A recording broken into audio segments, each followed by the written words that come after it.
Can Malaysia continue its rise, or is it doomed to get stuck in the middle?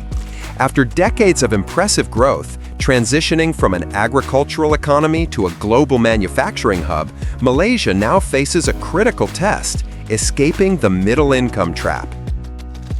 The middle income trap is where countries reach a certain income level, like Malaysia's GDP per capita just above $12,000, but find themselves unable to break into higher income status. The challenge isn't that growth halts, but that it slows dramatically, leaving the country at risk of stagnation. So what will it take for Malaysia to push past this ceiling and continue climbing toward high income status? The answer is crucial for its future, and it's not an easy one.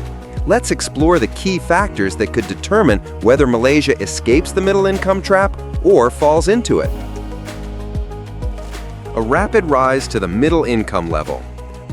First, let's take a moment to recognize just how far Malaysia has come.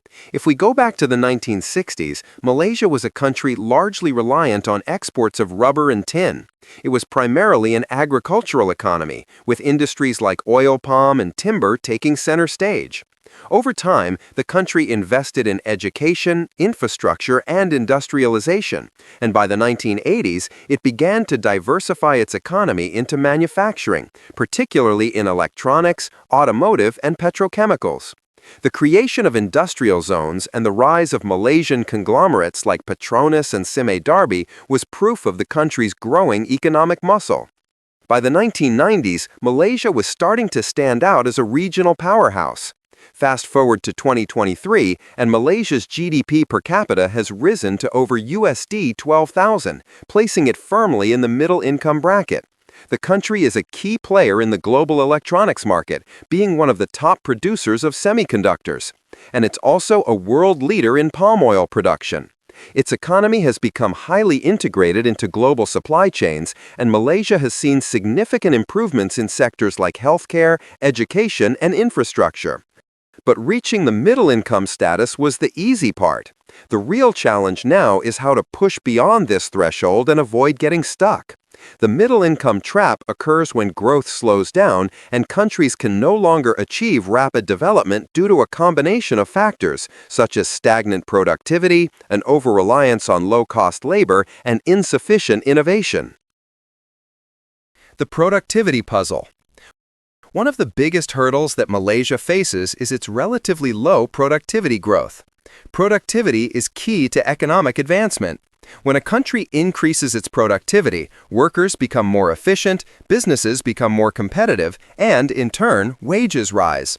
But despite the rapid industrialization in the past few decades, Malaysia's productivity growth has been lagging behind other countries that have successfully broken out of the middle income trap. In 2022, Malaysia's labor productivity grew by only 2.3%, which is far lower than the 6 to 7% growth seen in countries like South Korea or China during their periods of rapid development. This stagnation in productivity growth is partly due to an over-reliance on labor-intensive industries like manufacturing and agriculture, where technological advancements haven't been fully adopted. This means that while Malaysia's economy is still growing, the rate of growth is slowing down.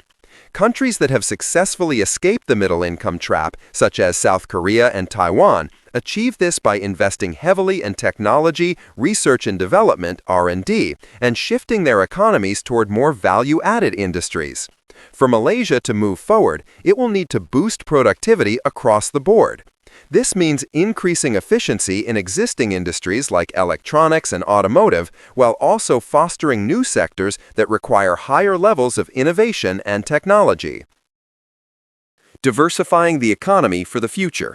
One key area where Malaysia needs to focus is economic diversification.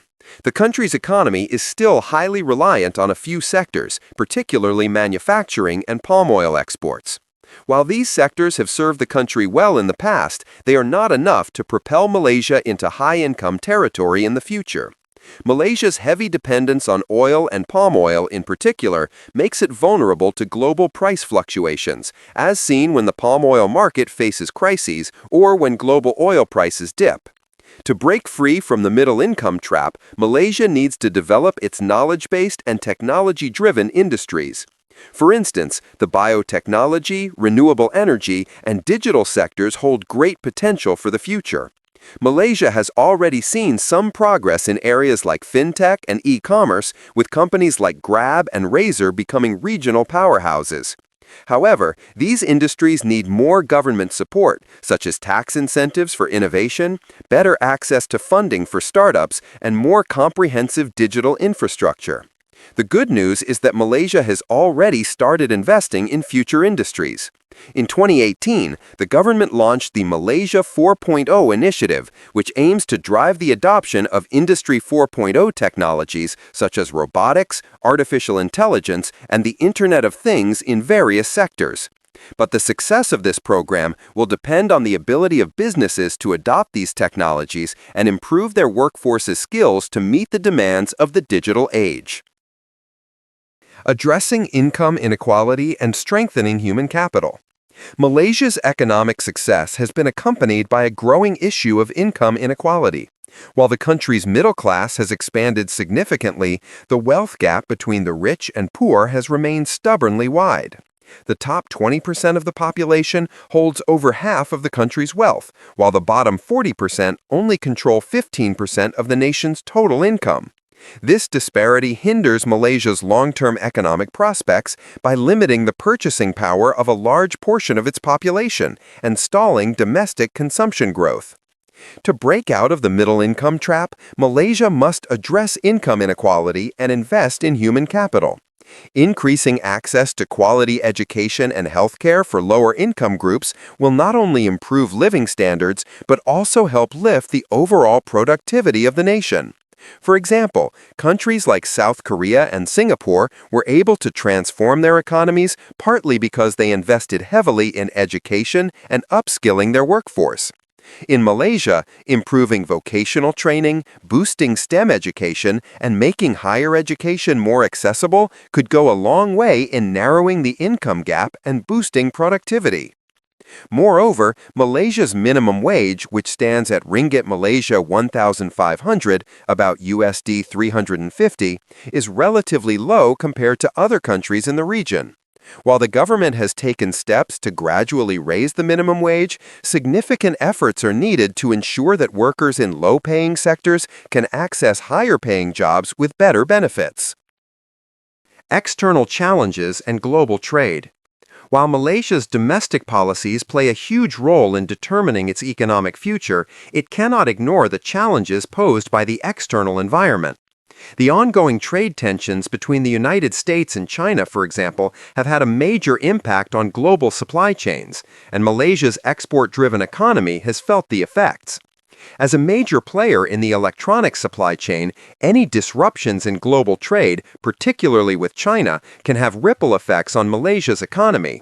The global shift towards protectionism and the potential for further trade wars could also hinder Malaysia's export growth. However, Malaysia's location within the ASEAN region gives it a unique advantage.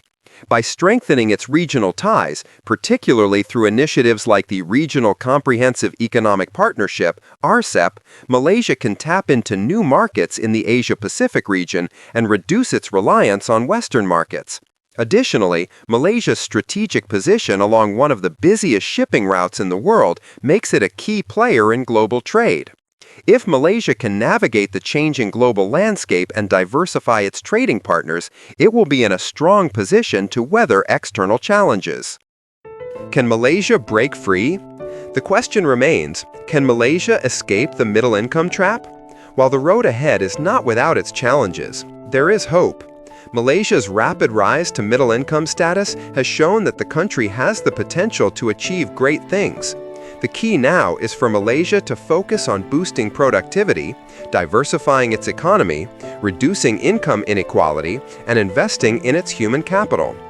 While these tasks may seem daunting, they are not impossible. If Malaysia can continue to innovate, invest in education and technology, and maintain a strong focus on economic diversification, it has a real chance of breaking free from the middle-income trap and moving toward high-income status. In the end, Malaysia's success will depend on its ability to adapt to the changing global economy, leverage its strategic position in Southeast Asia, and ensure that its economic benefits are widely shared. With the right policies and a commitment to long-term growth, Malaysia could very well become the next success story in Southeast Asia.